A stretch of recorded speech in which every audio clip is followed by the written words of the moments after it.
Boa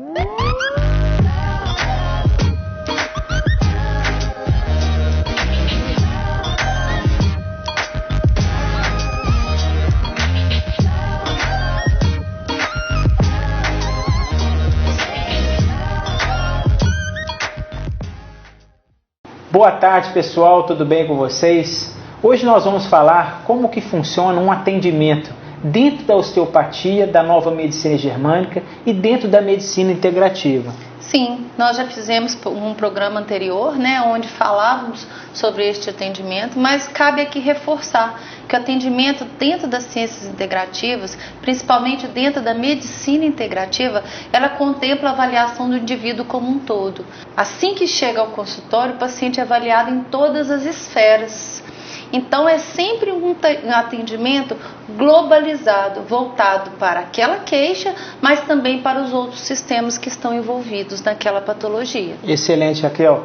A gente entende que um sintoma, ele pode ser infinitas causas dele, né? Então, por exemplo, uma pessoa que chega no consultório, às vezes com o intestino preso, ou às vezes com uma alteração gástrica, aquele indivíduo ele pode estar sendo alterado em diversos sistemas. Por exemplo, uma alteração na coluna dele pode alterar o sistema intestinal. Então, por exemplo, a alimentação dele pode alterar o sistema intestinal. Então, dentro dessa ciência, a gente estuda todo esse universo, todos esses sistemas. Então, é muito importante que dentro da avaliação, a gente vai precisar avaliar a parte estrutural daquele indivíduo, a parte postural daquele indivíduo, a parte nutricional, que aquele indivíduo ele se alimenta. Isso é muito importante. Então, se aquele indivíduo se alimenta com muito alimento alergênico, muito alimento inflamatório, como que vai ser a resposta dele? Vai ser igual daquele indivíduo que se alimenta com alimentos anti-inflamatórios, alimentos positivos?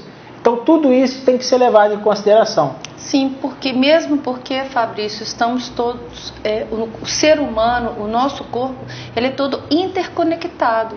O sistema digestivo está conectado ao sistema neurológico, embora não pareça, mas tem uma associação muito importante. O músculo esquelético também tem uma associação com vários outros sistemas. Então, por isso que é tão importante essa avaliação tão profunda, às vezes em cima de uma única patologia, e não tratar somente aquele sintoma, o que aquele paciente traz para nós de queixa. É sempre importante avaliar o todo. Lembrando que a gente sempre faz o pedido dos exames laboratoriais, que são muito importantes, embora sejam uns exames laboratoriais mais completos, a gente pede uma gama de funções que às vezes tornam o exame um pouco mais completo, com mais itens, mas com isso a gente consegue avaliar melhor. Para isso a gente precisa, pessoal, entender o que é a doença. A doença é quando ocorre uma quebra do equilíbrio, uma quebra que a gente chama de homeostase. Então o nosso corpo ele tenta a cada momento se regular. O corpo é um complexo totalmente perfeito, que busca a cada momento se organizar em prol da sobrevivência e da saúde. A doença é uma quebra dessa harmonia e a gente precisa entender por que aquele indivíduo quebrou aquela harmonia. Se foi num ambiente químico, físico ou até mesmo emocional, que na maioria das vezes a doença se inicia em nossa consciência. Então as doenças, exceto as doenças traumáticas, por exemplo, o acidente. Então, se você teve um acidente de carro, você não estava alterado a sua consciência, você foi lá e traumatizou, né?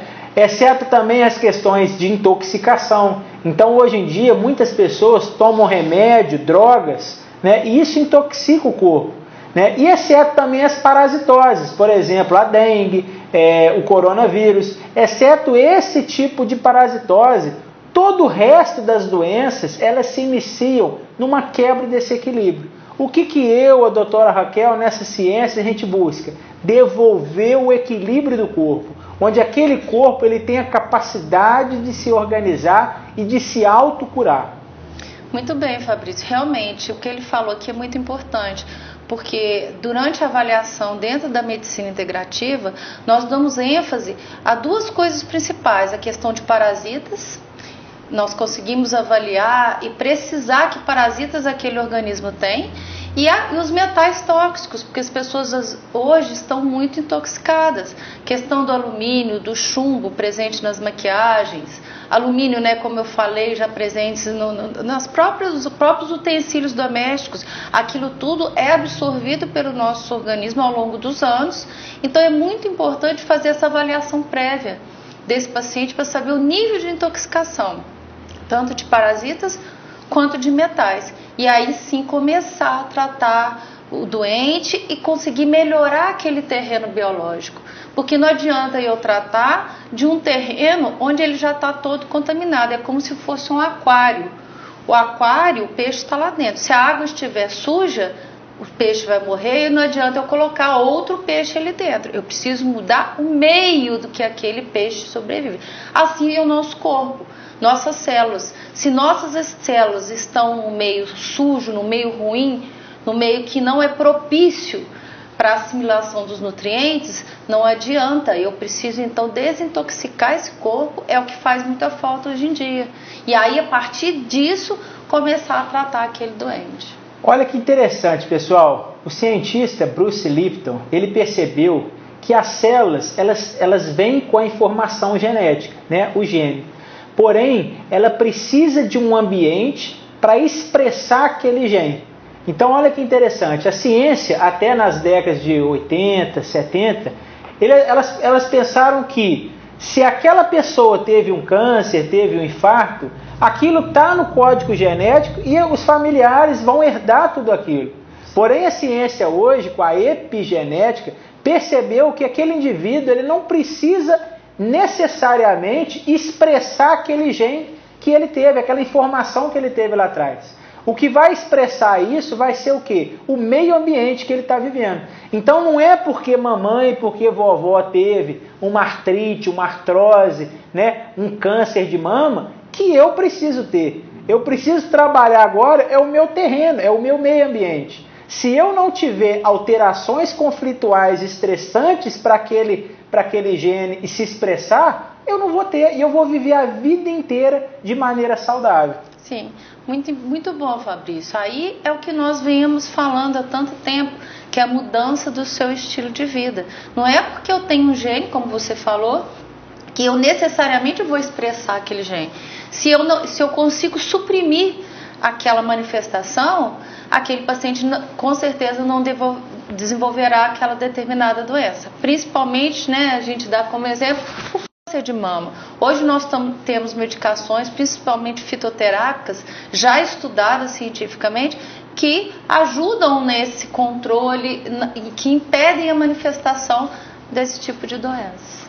Isso é interessante, vou pegando esse gancho também da questão do isolamento, pessoal. O meio ambiente que a gente está vivendo hoje é um meio ambiente tóxico, nocivo. Não só na presença da questão viral, mas da questão das informações que a gente está recebendo. Então, as informações de medo, de pânico. Então, isso impregna tudo isso no nosso inconsciente. A gente tem uma área no cérebro chamada hipocampo, que ela armazena tudo isso que a gente está vivendo. Essas cenas. Então, o nosso corpo biológico começa a pegar tudo que eu estou ouvindo, tudo que eu estou vendo, tudo que eu estou sentindo e armazenando tudo aquilo. Então, a gente precisa tomar cuidado nesse momento, porque, igual uma paciente minha relatou essa semana, ela falou: Fabrício, todo mundo na minha família desesperado, que eu estou sem dinheiro, que eu vou morrer de doença. E eu comecei a fazer uma autoanálise minha e eu não estou com problema financeiro. Eu estou bem, eu estou tranquila, eu estou consciente, estou cuidando da minha saúde. Então, nesse caso, eu quero pegar esse exemplo, porque se a gente chama a responsabilidade para a nossa vida e começa a olhar para o nosso ambiente interno e ver o que a gente está representando em meio ao que está acontecendo isso tudo. Então, a gente pode fazer esse exemplo pegando uma célula do nosso corpo dentro do meio que ela está vivendo, se está positivo ou negativo, mas a gente pode trazer isso para a nossa vida.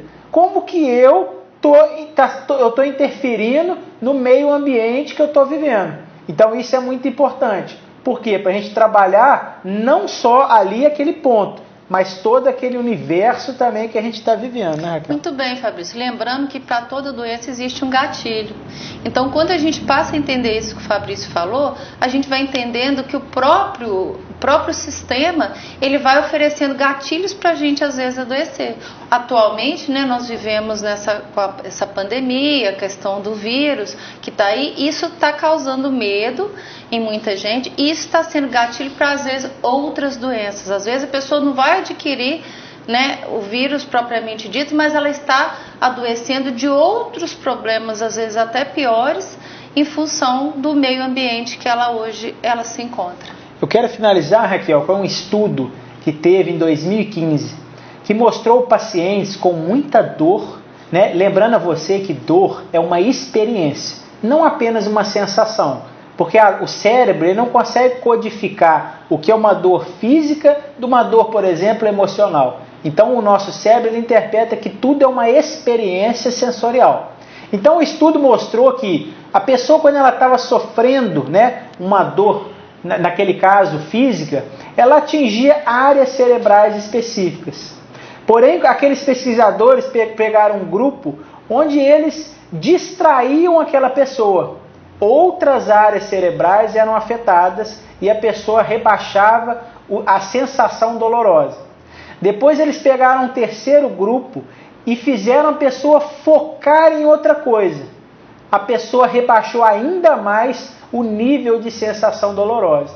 O que eu quero dar aí exemplo? Pessoal, você aí de casa, tenta desfocar um pouquinho do seu medo, do seu pânico, do seu sofrimento. E começa a focar mais na sua saúde, que isso vai te dar força e capacidade para enfrentar os estresses aí, os agentes externos. Queria agradecer mais uma vez a presença de cada um de vocês. Queria agradecer a presença de todos vocês aqui no nosso canal e semana que vem nos encontramos em mais um programa Saúde. Sempre saúde.